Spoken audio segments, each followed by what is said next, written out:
My sister ruined my life because our parents favor me over her. I, 25 female, have always been in competition with my sister, 27 female, since I can remember. I was a baby born after a miscarriage our mom had, so my parents were very happy and shifted their attention away from my sister and onto me. I want to clarify that I never took joy in this, but I knew I was favored over my sister due to unfair circumstances.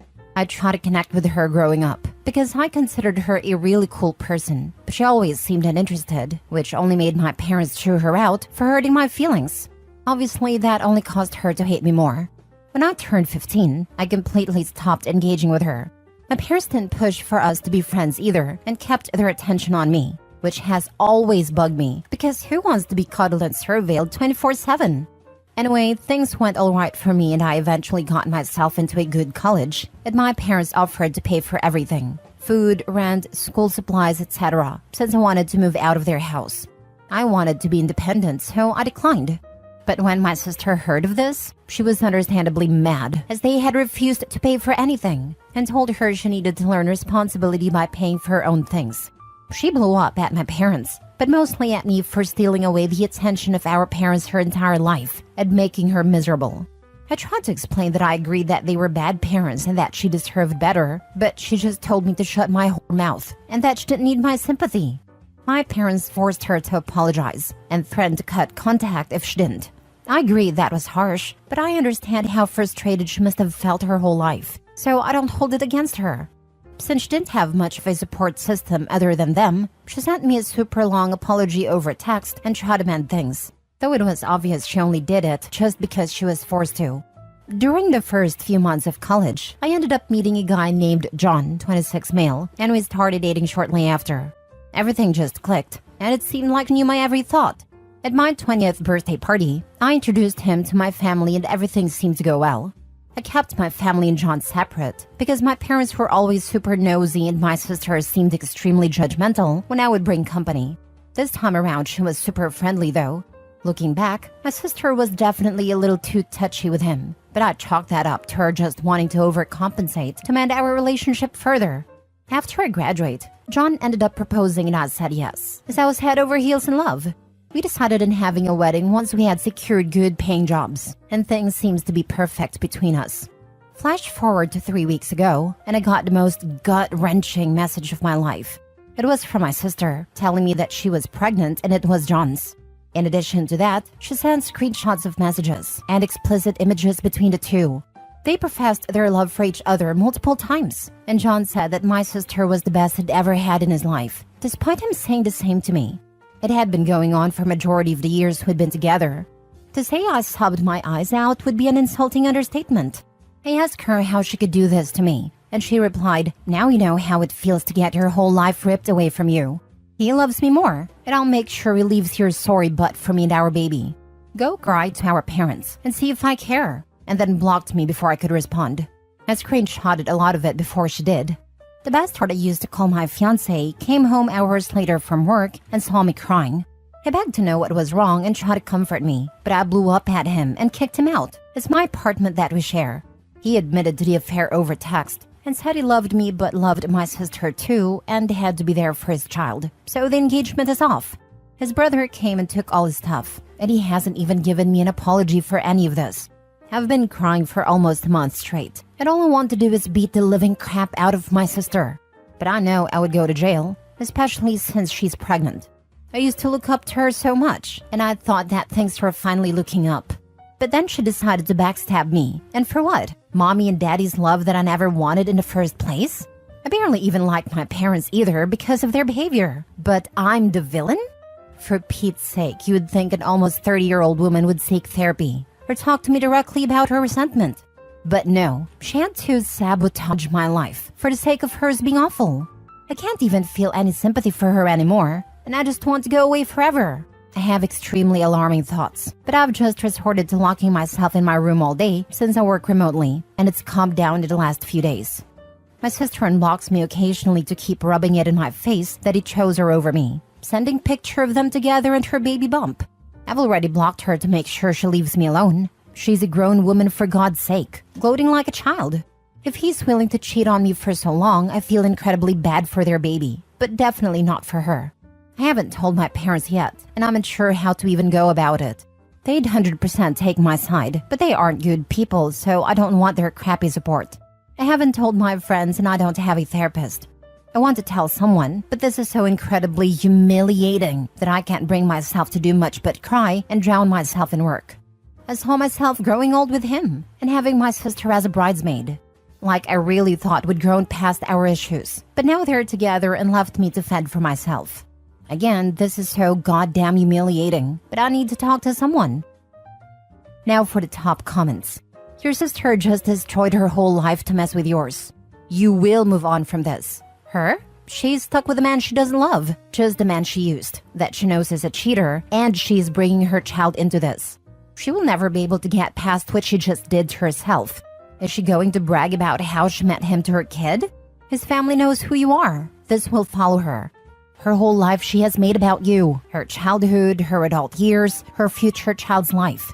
The fact that you never blamed your sister for being mad at you shows how emotionally mature and compassionate you are.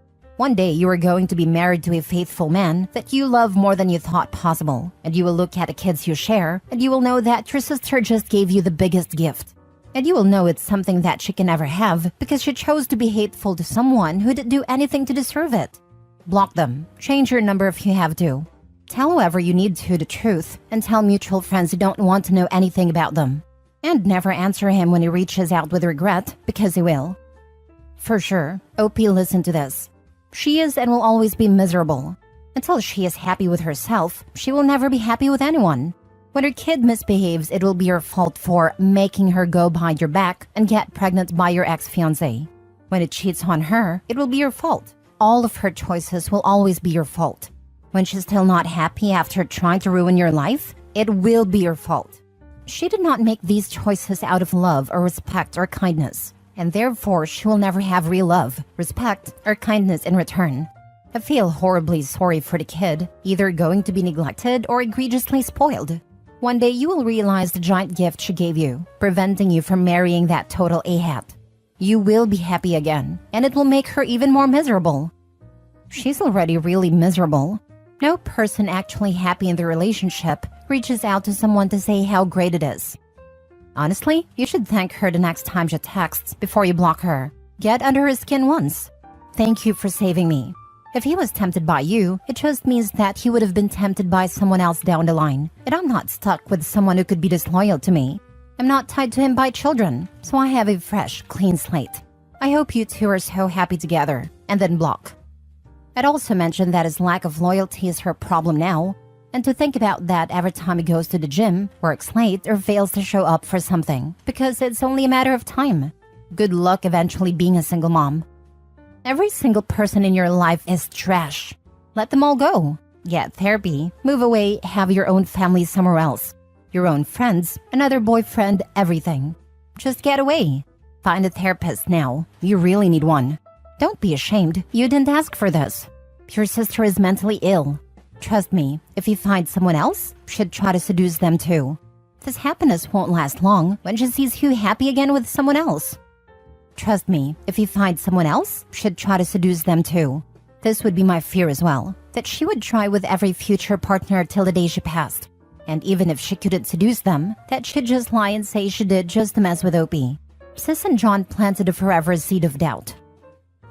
Last story. Woman obsessed with my husband tried to break up my marriage, got hit by karma. 16 years ago, my husband and I were married with a 1-year-old little girl. We were high school sweethearts that went to different schools, met junior year and made it work. Where we went to different school, I met John through my husband, but never met Sarah or Cindy. Still haven't met them in real life. One night, my daughter and I spent the night at my sister's house with her 2 kids because her husband was out of town for work and she was heavily pregnant and needed help the night he would be gone. That night, my husband's best friend John, who has been friends since 2nd grade, came over to our house to hang out with him. Next day, my husband told me John's ex-girlfriend Sarah and her best friend Cindy came over to see John. John was already with a new girlfriend, Sandy. And that while John slept with Sarah in our spare bedroom, Cindy had tried to sleep with my tipsy husband. He kicked them out like 2 a.m. My husband turned Cindy down, but apparently she had always had a crush on my husband. For a year afterward, she would call his phone, Didn't know how she got his number, but changed his number twice. She kept getting it. Calling, playing music, saying lewd things. Even sending emails saying how our daughter needs to be put down so she didn't end up being a witch like me. That they would jump me and bash my daughter's head in if they saw us out alone. Kept sending updates on where I went, asked how my doctor's appointment was, how his tournament was. Creepy stalker stuff. For the longest time, I refused to leave the house without my husband because I was seriously concerned they would hurt my daughter. For a year I felt trapped in my home. I vividly remember being 3 weeks postpartum after an emergency C-section with our second child and just holding my baby and sliding down the wall to sit and cry. Because she had called again. It was 2 or 3 times a week she would call. She always blocked her number and sent me emails from an anonymous email address. For a while, I thought maybe my husband was talking to her. How else would she be getting his new numbers? I lost so much faith in him. I know he was mad about the situation and would scream into the phone to leave us alone. I saved every call log, email, and recorded what I could. I sent an email to her throwaway and said I knew who she was and that I was going to the police for harassment. Spoiler alert, I already tried, but there wasn't enough evidence because she blocked her number and nothing traced back to her. However, we were 20, she was 19, and it scared her enough to leave us alone. 3 months of peace later, and his best friend John came over with Sandy for dinner. Sandy and I were friends, and would talk about everything with the crazies, as we called them. She asked how everything with Cindy was going, and I asked her how she forgave John for sleeping with Sarah. She lost it because she didn't know. He lies, says he didn't, and that my husband got it wrong, that they were just talking. Sandy didn't believe him, and then John screamed at me. This is why I kept giving Cindy's number. She would be a better match for him. My husband threw John out, and they yelled at each other outside for a while. Turns out, John was upset my husband wasn't going out and partying with him. John thought it was me not allowing my husband to go. But that wasn't true. My husband didn't want to go. He preferred to be home with me and our daughter. The few times I went out with John, I practically had to kick him out of the house to get him to go. John couldn't understand it was my husband who didn't want to go clubbing. My husband has never been a clubbing guy. He hates people and loud music. He kicked John out of our lives that night and husband hasn't spoken to him since. We changed his number one last time and never had any other issues. For her part, Cindy got some serious karma. I couldn't help but laugh when I learned she married a guy a year later, had a kid and got cheated on, and then he left her for another woman while she was pregnant. I usually don't enjoy others' misfortunes. However, after the hell she put us through, especially during my pregnancy with our second child, I laughed when I heard. For John, he married Sandy, has 2 kids now, and tried to get back in contact with us 13 years ago after he had his first kid. He wanted to apologize because apparently after having his own kid, he realized how screwed up he was, doing what he did. He called my husband's parents because they still had a landline at a time. My in-laws had already been told years earlier what happened and that under no circumstances were they to give out our numbers to him. So we went to my in-laws, and my husband called him back and told him to never contact our family again. Side note, when husband called John back, we found out Cindy wasn't following us like we thought. John would tell her where we were going. So screw you, John. You and that psycho Cindy. I can't believe Sandy married him. She's very forgiving, definitely. No, she just believed him that nothing happened between him and his ex that night. He convinced her it was a misunderstanding. Did you not hear him confess that he was feeding your information to a woman who threatened your child's life? That seems like something that would make you run. Sandy had already walked out of the house before he screamed that at me. I have no idea what she knew. You didn't tell afterwards? I called her the next day, other than, hey, I didn't get to speak. She kept saying my husband was wrong, that John would never cheat on her, and refused to listen to anything I tried to say and then hung up on me. I haven't spoken to her since. That was 15 years ago. Sandy is the biggest freaking idiot. Perpetual doormat. I'm afraid she's being abused. When we knew them, Sandy always wore the pants of the relationship. What she said went. John was a master manipulator, but she always got her way, no matter what, from what we saw. John only had his grandmother, and Sandy had a huge family. They moved because her parents did, so they would be close to them. So I don't think she was abused. Her dad would have already unalived John if he had. And John's grandmother moved with them. I honestly have no idea what their marriage is like. We blocked their social media after we joined Facebook, and they sent friend requests. her they moved 4 states away about 10 years ago. Well, the end of this story was satisfying to read, I can tell you. I'm sorry she ruined the first few years with your babies. It still affected me for years. I was always worried about taking both kids out by myself. I waited for my husband, mom, or mother-in-law to go with me. It sucked big time, and I still had anxiety when I went into crowded places with my kids. A few years ago, I got my permit to carry, so I don't worry anymore. My husband and I met through his ex-girlfriend. I was dating a guy she knew and was friends with on Facebook. She showed my now husband my pic and sent me a message saying he thought I was cute. His ex had a tendency to introduce him to acquaintances of hers, knowing they wouldn't work and he would come back to her afterwards. This time that didn't happen. We hit it off right away, and from that point forward it was always us being exclusive. Flash forward a couple of months, she invites us to dinner with her and her boyfriend. I was excited to finally meet her. The entire time she completely ignored me, instead wanting to discuss their relationship and how much fun they had, with me and her boyfriend witnessing this. It got to the point I wanted to climb across the table. Afterwards, I told my boyfriend if he wanted to stay friends with her, I understood. I wanted to be neutral, since they had years-long friendship. To his credit, he stopped talking to her. 3 days ago, she sent a message to my husband on Facebook and he blocked her. We have been together 10 years, married for 8. Am I the a-hole for refusing to resign a lease weeks before leaving my pregnant sister homeless? I, 23 female, have an Irish twin, 24 female. We've been living together for 2 years. She's a single mom of a toddler. When we first moved in together, the apartment was only in her name, and she let me live with her. I was finishing dental assisting school and couldn't qualify for an apartment on my own. I still paid half the rent and utilities. And after graduating and getting a job, I became an official added roommate to the lease last year. I make a lot of money for my age, so when my sister was struggling to pay her half of the rent when her job cut her hours significantly, it was no-brainer to start paying more. I could easily afford all the rent, so covering another 25% is nothing. Plus, I love her and my niece. My sister has no help whatsoever from the father, so I help her as much as I can. He works under the table, so he doesn't get his wages garnished for child support. I have watched her struggle to afford daycare and food for her baby, so I also help her with that. 2 days ago, my sister sits me down and tells me she has news. She's pregnant. My jaw dropped. I ask who the dad is, and she starts crying. I didn't expect her to say her deadbeat baby daddy. I was shocked, and she continued on her explanation. She saw a girl commenting under his posts, and she went on her page and saw they had taken pictures at the same place at the same time. The girl also posted him for his birthday weeks later saying, "Happy birthday to my fiancé." She messaged her letting her know he's a deadbeat and got blocked. Then her baby daddy called her, saying she's a crazy witch, and that led them to getting a hotel room and they slept with each other. All to prove some point to his fiancé that he's not loyal and she can have him whatever she wants, because she sent her proof after they slept together. But the fiancé stayed with him.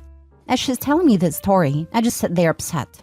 I started asking her if she went to the doctor and how far along is she. She said she did stop by Planned Parenthood and got a scan, and she's 9 weeks. We live in a blue state, so abortion is legal here, and I told my sister that I wasn't going to be resigning the lease unless she got an abortion. She looked at me with so much disgust and started crying harder. She called me evil and said I'm a horrible person for making her choose between her baby or having housing.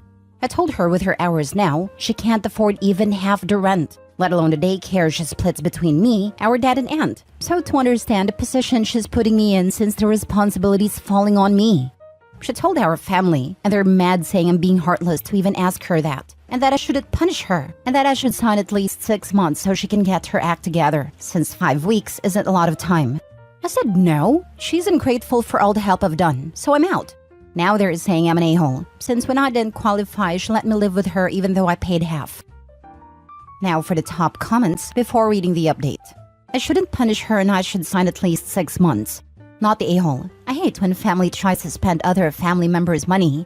Tell your family that they can co-sign for your sister and pitch in on the rent since they are so adamant about it. You aren't forcing your sister to get a procedure. You just aren't going to live with her if she has another kid.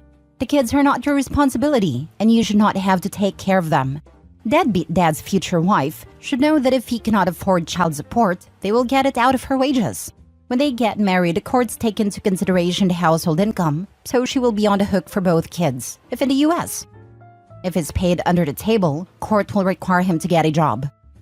Not the a-hole. You had the right intentions, although you expressed them in a way that wasn't apt. I mean, you played the biggest card you were holding in your hand. When we do something for our loved ones, we shouldn't hold that as a way to control them or their decisions. I can understand where you are coming from. She definitely shouldn't have this baby, rationally speaking. But it is not for us or for you to decide. I can understand that the responsibility will fall over you eventually. So you could have told her that she should reconsider and that you wouldn't be able to support that second baby. But using the lease card was like using a bazooka for killing a spider. So you might have been wrong there. You should play it positively going forward, like encourage and even somewhat push your sister to get a job, make a life for herself. She can't be dependent on you and others for all her life.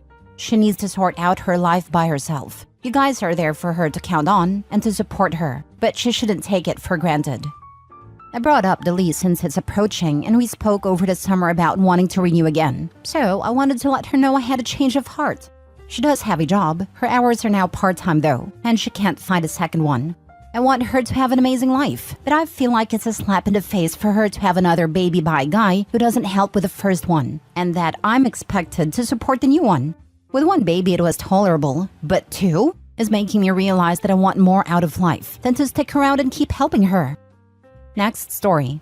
Am I the a-hole for banning my sister and her boyfriend from my wedding? So my husband and I are getting married in December. My sister's boyfriend started asking if he could propose to my sister at my wedding. I obviously said no, because that's our day only. He can propose the day after my wedding, but not on my wedding. But he asked me again and again, and I said no every time.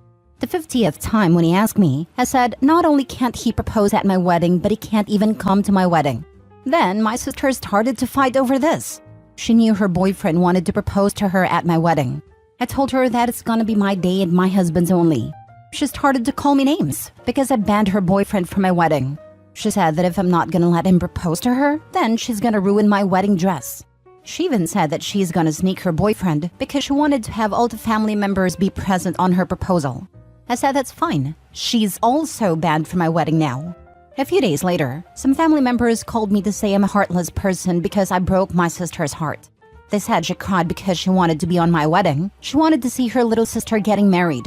She also said that I should have just accepted her wish and let her boyfriend propose at my wedding. So you guys tell me, am I the a-hole? You are not the a-hole. Your sister and future brother-in-law, however, are two matching pieces of work. She's going to wreck your wedding dress if you don't let her boyfriend come propose at your wedding? Wow. I would suggest that you hire security to make sure your sister and her boyfriend cannot attend. Her instability could truly wreck your wedding, particularly if she tries to make good on her threats to sneak in boyfriend and wreck your dress. As for her heart being broken, ignore. It's just drama from a woman who just really wants to upstage you at your wedding. Do not include her. Do not include her boyfriend. Share with your family in writing. Please stop contacting me about my sister and future brother-in-law not being invited to my wedding. Brother-in-law asked me many times if he could propose to sister there, and I told him no, as the wedding is to celebrate the bride and groom and should not be hijacked by another event. After many requests, he still refused to take no for an answer, so I asked him not to come. Sister then said that she would come, wreck my wedding dress, sneak her boyfriend in, and have her proposal. She also called me all sorts of names. For these reasons, sister and future brother-in-law will not be coming to my wedding. I'm not open to further discussion on this topic. Best, Opie. Yep, let family know what their plans were. Also, Opie should let people who continue to harass her know that they can miss the wedding too. Get security and make sure she has no access to her dress. Passwords with vendors too. Not the a-hole, and this BS right here is yet another reason people elope. The nerve of your possible future brother-in-law wanting to steal your spotlight at your wedding. And family members backing him and your sister up, even though she threatened to ruin your wedding dress. Of course, you disinvited them. And you can put their little flying monkeys up for consideration of an invite take back too. Your sister is saying just wants to see her little sister get married, so she can get a ring on it and avoid having to organize and pay for her own damn engagement party. Oh hell no, not the a-hole. Next story. Am I the a-hole for not sponsoring my friend's honeymoon? I've known my friend for almost 5 years, and we've always been good friends, but not particularly close. She recently got engaged to her boyfriend of 8 years and started planning her dream wedding, which from what I've heard is extravagant and way out of budget. Her parents are paying for the gown and venue while his parents are covering the food, decor, and other expenses. They have 3 kids together, and money has always been tight due to their growing family. A couple of months ago, we went out for drinks and all she could talk about was how she deserved her dream honeymoon but couldn't afford it. I felt bad for her. I've been working as a registered nurse for quite a while and my pay was good, and I had some money saved up as well. So I decided to offer to sponsor her honeymoon in Hawaii, which she eagerly accepted and was grateful for. However, things took a turn for the worse when we went shopping for bridesmaids' dresses. She insisted we wear a particular lilac dress, which was revealing and uncomfortable, especially for someone like me who doesn't have a 0 figure and is on the busty side. When I expressed my discomfort, she made a cruel joke about my appearance, comparing me to a baby elephant and suggesting I lose weight. I asked if I could wear a different dress in the same color, but she dismissed me and implied that my size was the problem. When I tried on the dress, it was a disaster. My stomach looked absolutely hideous, and my breasts were spilling out, making it uncomfortable. My so-called friends laughed and made jokes about my appearance. When I told the bride the dress wasn't working for me, her response was the last straw. She told me that because of my body size, nothing ever worked for me, just like my past relationship with Tyler, my ex. This was a particularly sensitive topic for me, and I couldn't hold back my emotions any longer. I left the place in tears and texted her that I was canceling her Hawaii trip and wouldn't attend her wedding. She became angry and told her sob story to other friends, but most of them sided with me. A few days later, she messaged me, apologizing and asking me to attend her wedding. I declined, but then unbelievably, she had the audacity to ask me to pay for her honeymoon, insisting I promised. She even made her fiancé's sisters and friends text me and pressure me to pay for her honeymoon. I lost my patience and told her that her financial struggles and her 3 kids were her responsibility, not mine. Then called her an entitled and stuck-up person who didn't even deserve my friendship. Now I'm in a dilemma, feeling guilty for my harsh words. I heard that she's been constantly crying and complaining about how I ruined her wedding. Some of our mutual friends are telling me that I can't take a joke and I am overreacting. So, am I the a-hole? Now for the comments. She's dumb and an a-hole. Who picks on a person paying for their honeymoon? She was never a good friend. Not the a-hole. I always knew she was a bit inconsiderate, but I had no idea she could go to this extent. She makes fun of almost everyone, but the things she said to me didn't even feel like a joke. Way too personal and too hurtful. Not the a-hole. First, you shouldn't have offered to sponsor the honeymoon in the first place. You need to think carefully about why you did that because you shouldn't have. Contributing $250 towards it? Fine. But sponsoring the whole thing? Yeah, no. And to hell what anyone else thinks. You make jokes about my body and my former relationships, then I can choose to remove myself and my money from your presence. What they said was not a joke, and it is not your fault if this ruined her wedding. She should ask one of her other friends who can take a joke to sponsor her honeymoon. Please stand your ground. Have you already paid for everything? No, I did not pay for anything, and yes, it would have costed me over $10,000. From all the things that I calculated, it would have been around $11,600 or more. I only made such a big promise because she and I have been friends for a long time. And she was a little inconsiderate about others' feelings, but she was always good to me. Even though we were not best friends, she was one of the few good friends I had. And I know that sponsoring a trip to Hawaii might sound like a really stupid idea, but if I had enough money, I would not hesitate to sponsor a world tour. You may call me stupid, but I like doing stuff for people I love. But guess I befriended the wrong person. And I have always saved my money instead of spending it mindlessly. So, spending $10K for a friend didn't feel like a huge deal to me. Plus, I can gain that money back by only saving for 2 to 3 months, given my monthly earnings. She has been working really hard for her kids, and I saw it myself. I just wanted to give her a good vacation. The fact that you're single and make good money is the entire reason she invited you to lunch and talked about, oh, poor me, can't afford a honeymoon. That's all she really wanted from you. In other words, you did the right thing and she's not your friend. Last story. Am I the a-hole for giving my mom money in front of her relatives and telling her to decide who gets it? I'm visiting my mom's home country, and everywhere we go, someone needs something, and my mom expects me to pony up some cash. It is getting annoying. I came here to meet extended family and help my mom get around. After 3 days of this, I went to the bank and withdrew a large sum of cash. That evening, we were at a party with a bunch of her family, and it started. I said in my very poor Spanish that I would love to help all of them, but my mom knew them better and what they needed. So I gave her the wad of cash, said that was all the money I had to spare on this trip, and she could decide who deserved it most. I got drunk with my cousins, and my mom was overwhelmed by her needy relatives. The next day, she made my hangover that much worse by yelling at me for the way I handled it. Apparently, she didn't have a spare minute without someone coming to her to explain why they needed money more than anyone else. She said she even started getting calls from people who hadn't come to the party, but heard she had money to help them. I said she had made my vacation into a charity trip, and then I went looking for more beer. She says that I behaved poorly and that I embarrassed her. Not the a-hole. Your relatives sound like leeches. No offense. I don't know why she was embarrassed. Her child was able to give her a large sum of money to help the family. That sounds like something to be proud of, or at least grateful for. She is your mom, though. I try and talk to her eye to eye about how much you should be financially supporting everyone in the family. They aren't really. They're just on a very different socioeconomic stratum. I literally get paid more every day than a person on that country averages in 6 weeks. I understand why they see me how they do, but I would prefer it if they let me enjoy myself when I'm there too. If they don't have a relationship with you, host you when you come visit, or you only hear from them when they need money, you should be responsible for them financially. It sounds like you would simply stop hearing from a bunch of them if you stopped giving them money. It might be better to send your mom something like an allowance monthly to help the family, with the understanding that when you come to visit, you aren't asked for any.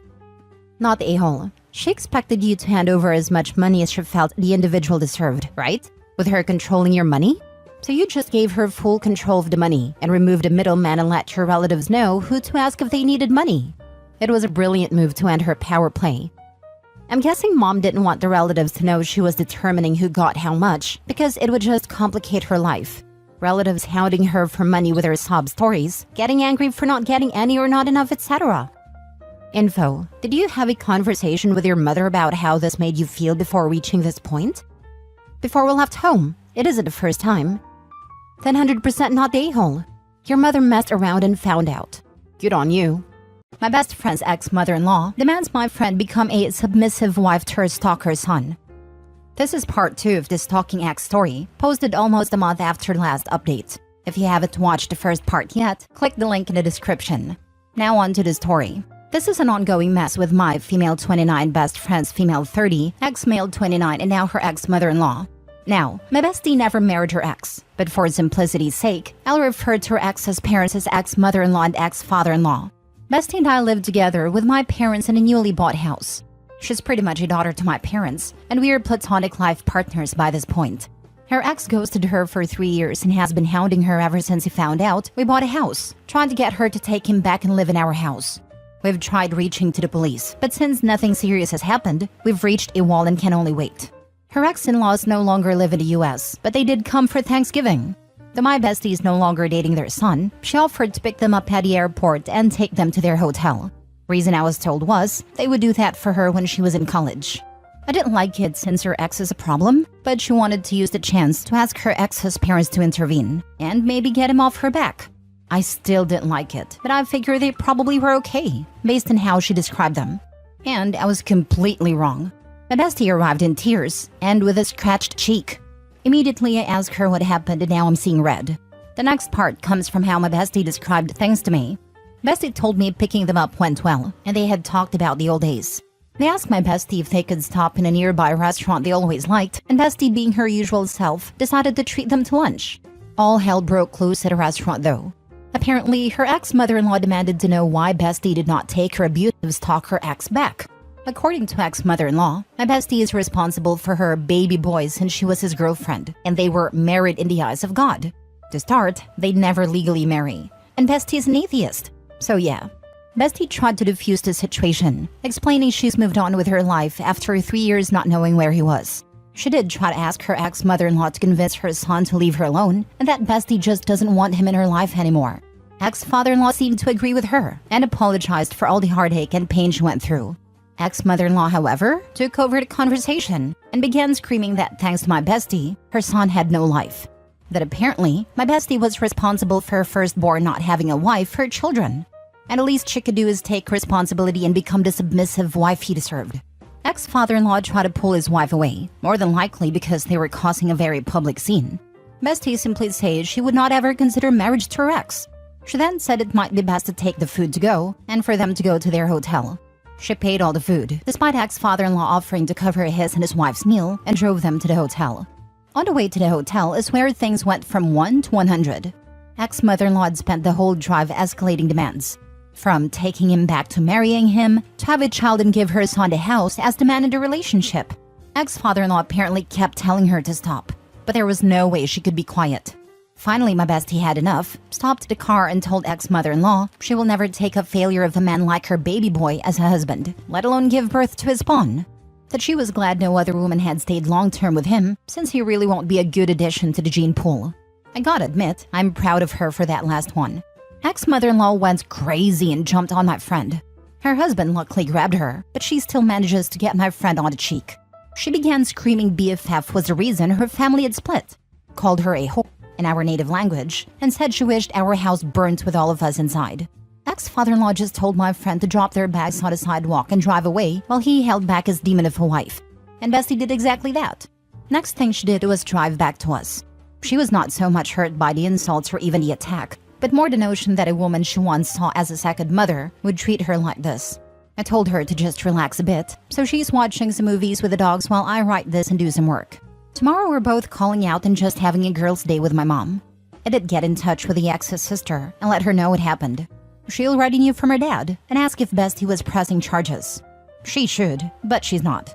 I tried to convince her, but it's a sore topic for her, so for her emotional well-being I'm not going to push it. The sister said she appreciates we're not pressing charges and that she'll make sure her family doesn't bother us in any way. Apparently she already had her brother moved outside the city.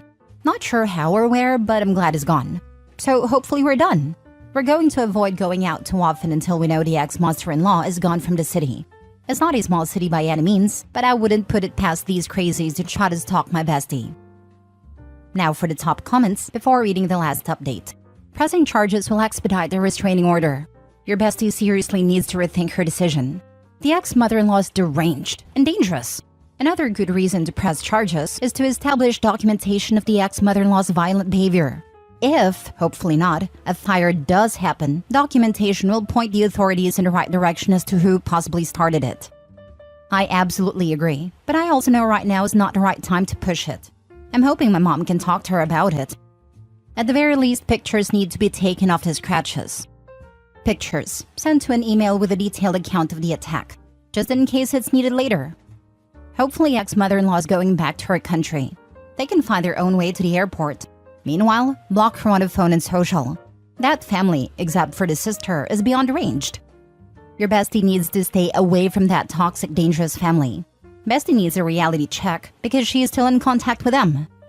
I was thinking the same. At some point, Bestie needs to take accountability for the role she's playing in allowing these people access to her. You're making it worse for yourself, and then you're not even following through to protect yourself. Not only that, but you put OP in danger adjacent. I know. My mom plans to talk to her about it and maybe convince her to do some therapy. Obviously, my mom can't be the therapist, but she knows some people that might be a good fit. Poor father-in-law too. He can't just drop her bag somewhere, but he wishes it could. He has probably been putting up with it for years. That's how these people get so out of control. Everybody knuckles under and doesn't call them out on their behavior. The bestie's doing it too. Just like her son, this mother is crazy. I found it ironic how mother-in-law was yelling about how women should be submissive to their husbands, but then ignored her own husband when he told her multiple times to stop yelling. Now for the update. After Thanksgiving dinner, my mom sent my bestie to have a serious talk. She told her she didn't want to diagnose her, but she was showing clear signs that she needed help, and therapy could be an option. They had a discussion about it, and my friend agreed to seek professional help. Since she lives with my mom, she's not an option, but mom is going to help her find someone. We just came from filing a police report. My friend won't press charges, but we made a paper trail to ensure that it's at least on the record. She apologized for not doing it immediately, and for going to meet her ex-in-laws. I told her I understand she's going through a lot of things. We'll see how things go, but she's like a sister to me and I refuse to let her go through it alone. As for people saying I have feelings for her, please stop. Like seriously stop. She's my family and I don't see her in any romantic or sexual way. It's annoying that people assume just because we have a strong friendship, it means I have romantic feelings. Last story. My 39 female husband, 38 male, fathered a child before we were together, and I just found out 14 years later. Original post. After 12 years of marriage and 2 children together, I received a Facebook message yesterday from a woman who told me that she has a 15-year-old daughter that my husband has continually denied since her birth. The child was produced from a one-night stand, and afterwards my spouse did everything he could not to see his child. The mother eventually had his parental rights terminated, and she moved away for many years. Fast forward to now, my husband has buried the secret as deeply as possible. On the other hand, his daughter is now having some issues that her mother contacted my mother-in-law in January, imploring him to reach out to his daughter, threatening to tell me if he did not. Apparently, they had a 30-minute FaceTime which he lied about last night until confronted with evidence her mother provided to me. And then he admitted that it was true, and then he blocked the account so she could not contact him again. Her mother claimed she sent the message out of love and concern for her daughter, and I understand that she wants her to have a connection with her biological father. But she blew my entire life up in the process. My husband has lied and lied and lied. He eventually admitted to everything but only went back into a corner. I asked him to leave the house last night so I could clear my head. But the truth is that I can't even look at him right now. I don't think I've ever felt so dumbfounded, hurt, confused, and betrayed all at the same time. My instinct is to call a lawyer to see where I stand, legally and financially, as I'm not sure I can continue this marriage, knowing that I might never feel like I can trust him again. My family thinks I'm being rash because I'm hurting so much, and this is 12-hour-old information. Also, knowing how he abandoned his first child makes me feel disgusted. Last night, he spoke about her as a mistake and a dark secret. He was never going to tell us about her existence because he was embarrassed. Regardless of what happened between he and I, there is a teenager out there who shares 25% of her genetic material with my beautiful children. I don't want that child, who did not ask to be born into such a messy situation, to be separated from her family forever. Even if he does not want to see her, I'd like my kids to eventually know their half-sister, because she deserves to be loved and supported, even if her father cannot. So now I'm left with options and questions, and I don't know how to proceed. Do I start the process to end my marriage, or do I try to keep my family together? When do we tell our small children about her half-sister? Anyone who has experienced this, all advice is welcome. Now for the top advice before reading the update. You are extending so much grace towards that child and I applaud you. Bottom line is, you will never trust him again. To keep such a secret for as long as he did is reprehensible. We had a great partnership before this. I'm devastated. But I don't want to continue a marriage that was based on lies. I completely understand. This is beyond a lie. This is a child's life. Your life is now forever changed. Why did he say he kept this from you? He said he was embarrassed. Since his parental rights had been terminated so many years ago, it felt like she didn't exist. He kept insisting that she was not his child, just a mistake that he made as a dumb kid. There's more backstory that will make him look even worse, but it's irrelevant at this point, just there to further add insult to his character. It seems like he just makes it worse and worse. Felt like she didn't exist? A mistake? She's a human being and shares 50% of his DNA. I can appreciate that he was stupid at 23, but my gosh. Every statement like these would make me even more disappointed in him as a human being. I feel all of this. I've been with my husband 10 years. If I found out something similar and he acted the way your husband did, I don't think I could ever trust him again. To hold on to such a big secret, to sneak around about it, then to lie when confronted, that's a lot. To top it all off, your mother-in-law knew. I know other Redditors are saying it's about how he has treated you and your children over the last 14 years, but to me it would all feel like a lie. Everyone in this situation needs counseling. I would definitely work on introducing children who share 50% of their DNA. If this child is struggling, knowing her siblings might help. It might also hurt. My mom was abandoned and her father raised other kids. She asked him once why, and he said he wasn't ready to be a father. That only made her pain worse, because why was he ready with them and never came back for her? Everyone involved needs serious counseling, and handle your feelings with your husband in the most honest way you can. Don't try to minimize things because of the idea of what your marriage is supposed to be or what others think you should do. I'm so sorry. He told me that he wasn't ready to be a father at 23 multiple times last night. Is that the best thing he did for her was to terminate his rights? Update. I had a request to post an update, and interestingly enough, I saw a message today that he actually posted in the divorce subreddit after this all happened, but he deleted it, and it was full of half-truths. This is what's been going on, and I will answer some of your questions. The mother, Carrie, of this child, Danny, has been in contact with us both since this happened. She says that the reason they told me after all these years was because Danny wanted to be involved in the lives of her two half-sisters, my bio children. She has not asked for back child support or anything like that. But now Danny has decided that she wants nothing to do with my spouse, and Carrie doesn't seem to be facilitating the relationship with my family the way she originally stated. It seems like something is amiss, but I've been lied so many times that honestly, I just can't tell anymore. The termination of his parental rights. According to the both of them, she tried to push him into fatherhood, and when she finally realized that he had zero interest in being a dad, she had him sign away his rights, and then proceeded to disappear until Danny was 8. My spouse never paid child support and was never asked to pay child support. Both of them have told me that. Then Carrie got married and Jeff adopted Danny. I can't see my spouse's original post, but judging by the comments, it made it seem like he signed his rights away so Jeff could adopt her. But that's a lie. Danny was 8 when she was adopted, not an infant. Carrie tried to contact my spouse to sign those adoption papers in 2016, but he blocked her. So she contacted my mother-in-law, had him sign the papers, and the connection ceased again. Then they disappeared again until June of 2020, when Carrie reached out to my mother-in-law because Danny wanted to connect with her paternal biological family. My mother-in-law and sister-in-law proceeded to have a 2.5-year relationship with Danny through phone/video calls, sending presents/money, all the while hiding it from my spouse and lying to Carrie, telling her and Danny that my spouse knew but wanted nothing to do with them. I know this to be true, as I heard my mother-in-law admit it over the phone to my spouse while I was silent on a 3-way call.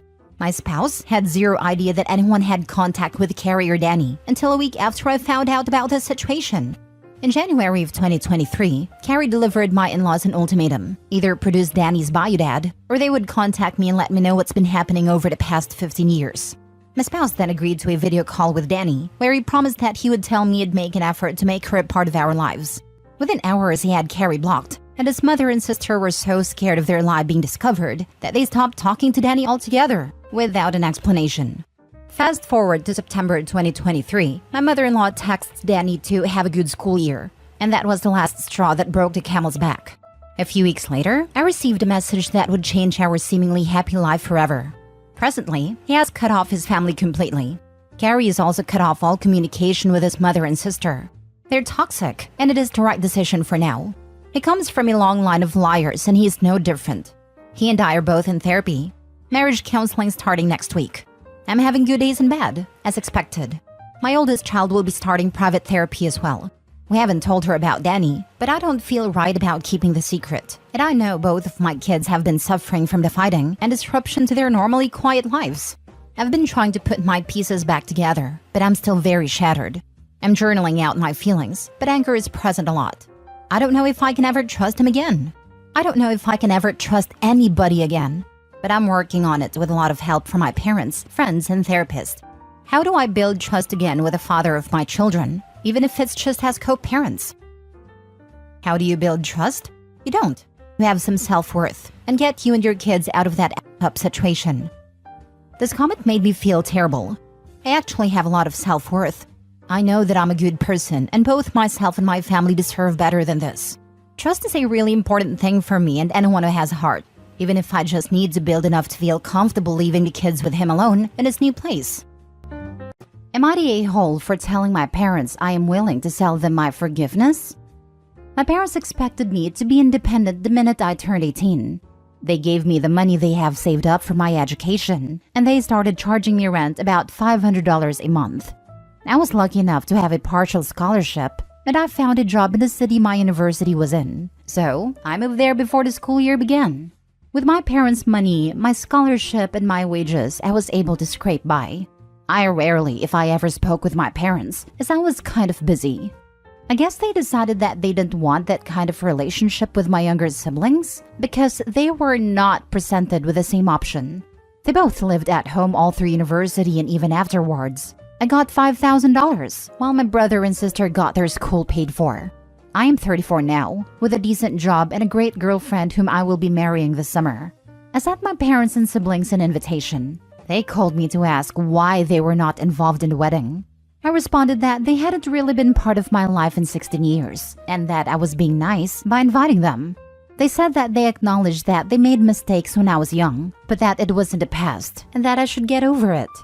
Against my fiancé's advice, I sent an itemized bill for everything I paid for myself that they freely gave my brother and sister. And I said if they wanted to be a part of my life, they had to ante up. They said that they cannot afford that because they are in debt still from helping my siblings out. I just laughed at that and said I hoped that I would see them at the wedding and hung up. Now my family are all getting a hold of me to let me know how much I'm hurting my parents. The thing is that I don't want their money, and I don't want anything from them at all other than their attendance at my wedding. If they can't do that, then I'm fine with our yearly phone call. Am I the a-hole? Now for the top comments. Not the a-hole. Maybe the itemized bill was a bit much, but I imagine it was cathartic for you. Your parents haven't been around in a decade and a half. They have a lot of nerve to ask to be involved. Not being involved in your wedding is just reaping what they sowed. Congratulations on your upcoming wedding. Yeah, it is an a-hole move in a vacuum, but this is more about catharsis and appropriate response. I find this way is one of those really good ideas for dealing with crazy people. I need help with one detail. Is this the first time his family contacted him in 16 years? After the wedding invite? Because wow. I mean, it's not the a-hole all day long, even if sending a list is spiteful. But 1, it is an understandable spite. And 2, this is am I the a-hole, not am I spiteful. They said that they cannot afford that because they are in debt still from helping my siblings out. I'm sorry, what? Then why did they do it in the first place? Not the a-hole OP. Perhaps siblings can pay back now. If their perceived choice was going into debt to support their adult kids or lose almost all contact with them like OP, it's not surprising they picked debt. Of course, the reality is the choice was a bit less extreme.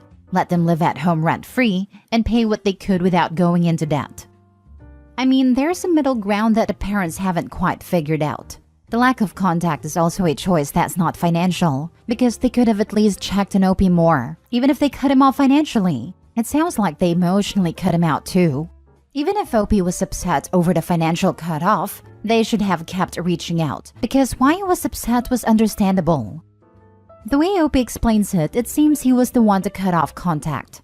I was kind of busy, not they never called or they were kind of busy. Because he was busy. Busy fending for himself after his parents cut him off and gave him no help.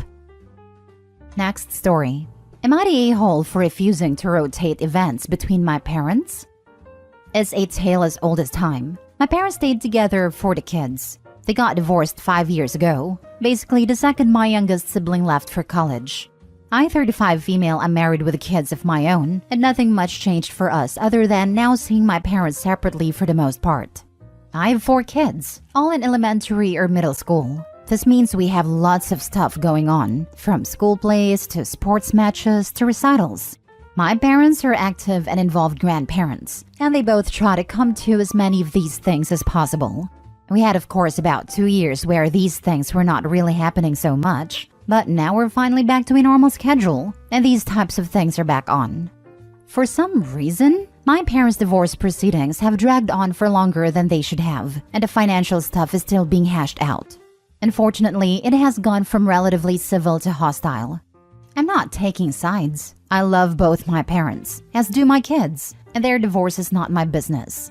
But lately, my dad has been saying he doesn't want to go to places where my mom is going to be, and has asked if he can rotate the grandchild events with her. I understand him not wanting to interact with her. That's fine. But he can easily attend these things without having to. He can sit on the other side of the bleachers or auditorium and never even see her. My mom is perfectly content to do just that and doesn't want to have to miss anything. This is all dad.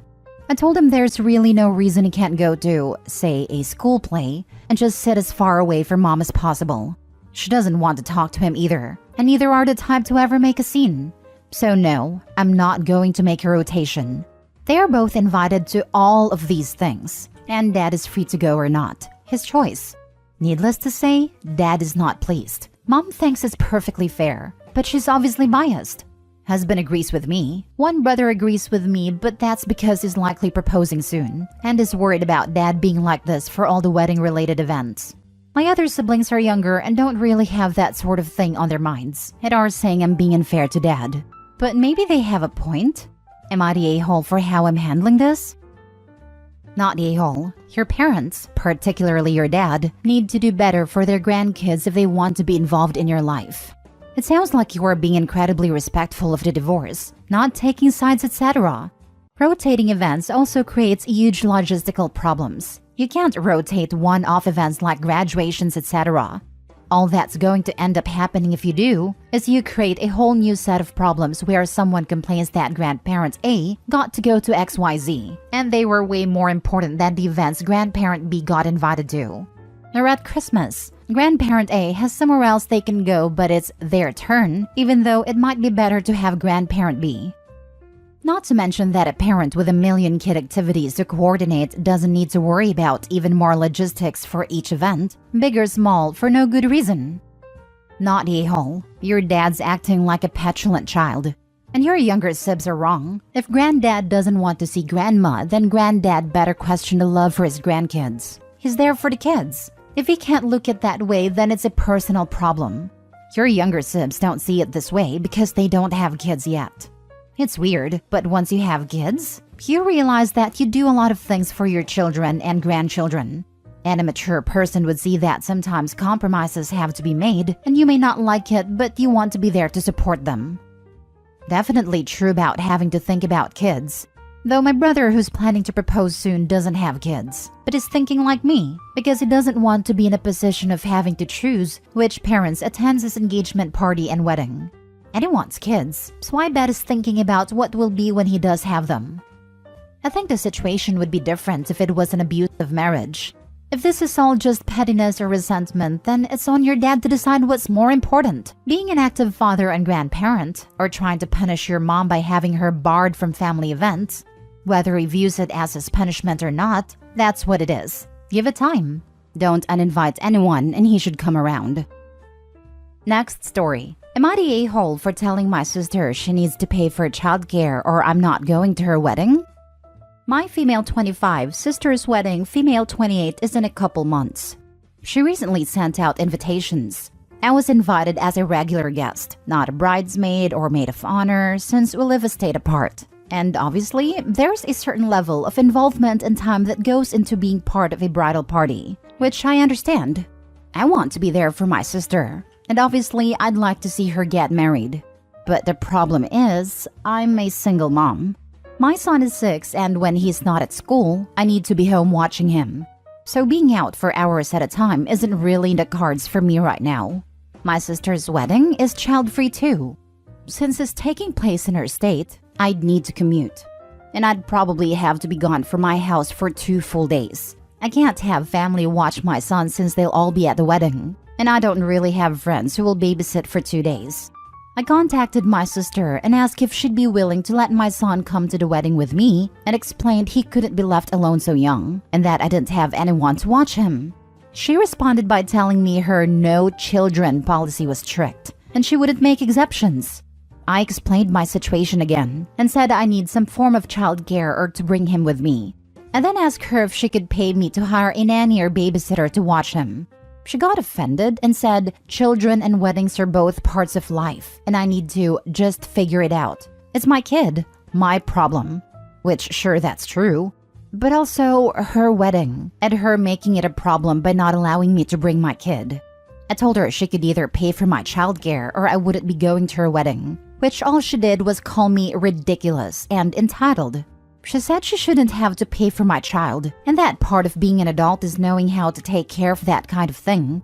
I think that's ridiculous. Money is tight. Childcare is expensive. I can't magically afford for someone to watch my 6-year-old, and most people would just let me bring him to the wedding. My sister says she's definitely not paying for childcare, and I guess you're not going to the wedding then. And now, my whole family's mad at me for not being there for my sister. Am I the a-hole? Edit. I'm not trying to force my sister to pay for anything, and it's totally fine if I can't come. She accepts that, and I just don't go. It only became a problem when my entire family came after me for not going to the wedding. I'm not mad at my sister for not paying. I'm mad at her for turning the family against me and saying I don't want to come to the wedding, and complaining about me behind my back to my parents. She complained about me not going to the wedding as if I was purposely avoiding it. Now for the comments. You're the a-hole. I get where you're coming from, but you went about this all wrong. I'm sorry, but it's not within my budget to travel so far, and also arrange to pay for childcare when I get there. I said my best. Full stop. Don't ask for handouts from a stressed out bride. Is that what people do? Good Lord. If she's gracious, she or the family will offer a solution. But you don't ask for that. That's where the entitlement came from. In the end, the kid is your responsibility, no one else's. Everyone sucks here. Opie has no right to demand childcare. It's her child and her responsibility, not her sister's. But her sister also has no right to be angry at her sister for not coming. She can choose to have a child-free wedding, but she cannot demand that people with children attend. It doesn't sound like the sister is upset if Opie doesn't attend. She was only upset at Opie's demand that she pay. It does seem that she sent her flying monkeys to shame her sister for not showing up. She also seemed comfortable telling her sister how to parent. Everyone sucks here for different reasons. You're the a-hole. It's no one else's responsibility to pay for your childcare. Completely unreasonable ask. Asking a bride to stay away, your sister of all people, to pay for childcare for a night or two so you can attend their special event is not unreasonable at all between sisters? Like, hey sis, I can't afford this thing. Do you really want me there? If so, I have to ask, can you pay for the childcare so I can attend? Otherwise, I may just have to bow out. If the conversation went like this and Opie's sister reacted with her stress and psycho in the moment, it might be fine. But Opie wasn't asking unreasonable things. This is across state lines. A travel wedding and a sister who's not even a part of the wedding party. It didn't have to be a screaming match. It could have been, oh no sis, I can't pay for that with all the wedding expenses. I'm so sorry you can't come. Like, what planet are we living on that is abnormal to ask a sister for help in a situation they're being put in by their sister? What the heck? Last story. Am I the a-hole for refusing to cut my hair for my sister's wedding? I, 23 female, have a long golden hair that is down to my mid-thigh. I'm 5'4", and I've been growing it out for a really long time. I had waist-long golden blonde hair at 14, and I was friends with this one girl who would often tell me how damaged and frizzy it was, and how it would look so much nicer if I cut it short. It was then brown as I had cut it, and I felt that it looked plain and not healthier. Having long or frizzy hair doesn't automatically mean it's damaged. I later learned that she was jealous and sabotaging me, and decided I'd never listen to hair advice again. Now, my sister, 25 female, is getting married. We are all very excited. Last week, she pulled me aside and said my hair is too long. It looks bad, and she doesn't want it in her wedding photos. I thought it was really rude, but I told her I'd wear it up. She said it's too long to wear up, and even when I wear it up, it looks too big for my head and body. I told her that's fine, I won't be in the photos. She told me I'm bound to be in the photos if I'm there, so I told her I won't go as I'm not cutting my hair. My family are not only agreeing with her saying it's her big day, but also saying other things like I won't be able to get a job, I look scruffy, and getting old to have hair that long and demanding I cut it. I want to be clear, my hair is no longer frizzy. I used good shampoo for wavy hair so it's long and wavy. It's also thick, so it isn't thinning. It's very shiny and I take good care of it, and get trimmed so there's no split ends. I get a lot of compliments towards my hair, and I've never had any trouble with working, but I see no reason to cut it other than the wedding, which I'm not willing to do. I suspect my sister is jealous and doesn't want my hair to take away her attention, but of course, she can't outright say that. Even if your hair is frizzy, they have no right to even request, let alone demand such a thing. Not a-hole. Exactly. I have a curly hair and sometimes it is frizzy, but other people just have to deal with it when that happens. Don't cut your hair for anyone else but yourself. If you want to do it, then it's fine to cut it. If you don't, then you shouldn't. You couldn't ask your sister to dye her hair blonde/brown/black/pink/golden because that would look better with her dress on her wedding day. So why should she be the one telling others to change anything about their appearances? She either wants you there or she doesn't. Same. 3A/3B hair, and I'm sick of people having an issue and making comments on days it's frizzy. Not the a-hole. This obsession some brides have over their wedding photos is really unhealthy and bizarre to me. You just have natural long hair. She should get over it. The irony is that most of the time the photos are forgotten about after the first couple of years. I had a bridesmaid that decided her super pale skin needed a spray tan 24 hours before the wedding. She also went nuclear blonde and neon green nail polish with the deep purple bridesmaid dresses.